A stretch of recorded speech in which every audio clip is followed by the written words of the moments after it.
urging them to embrace a populist tax the rich economic platform and stop cozying up to wealthy donors. Movers in the Democratic Party to respond to the 2024 losses by watering down our economic agenda and sucking up to the rich and powerful, claiming that a less progressive Democratic Party will win more elections. They are wrong. I find it so ironic that as she lambasts the rich and powerful, she is excluding herself from that group. No one is more rich and powerful than she is, and our legislators that have been decaying and growing roots in their positions for decades, and nothing changes. She's got two, I think, homes worth in the millions. That's a lot of wampum. Yep. But I think you pointed this out earlier, a long time ago, Dana.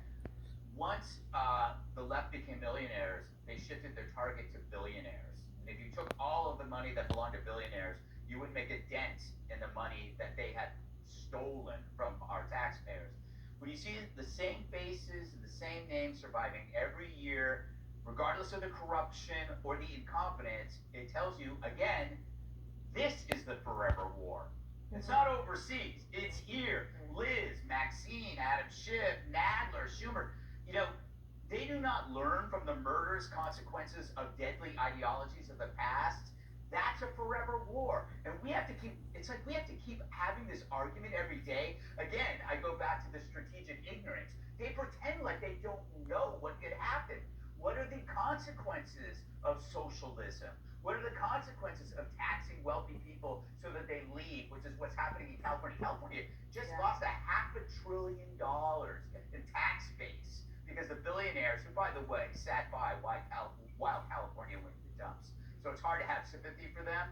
But, you know, in foreign countries, socialism exists as a tool to control the population. They can take it or leave it if they find something else, you know. But they have a better chance of falling than the American brand because it's camouflage. It's protected by the media. It's protected by academia. In fact, academia is probably the main reason why this stuff is still around, because they pump this noxious ideology into young people's brains who don't know any better, and then we are in charge of having to school them every day at this wonderful show called The Five. Yeah. I was thinking how she sounded just like a professor during that, and that's where she belongs. Dana, I find it so troubling that during this administration, where so much power has been restored to the people, she's just advocating to give that power from big corporations, but back to the government, to herself.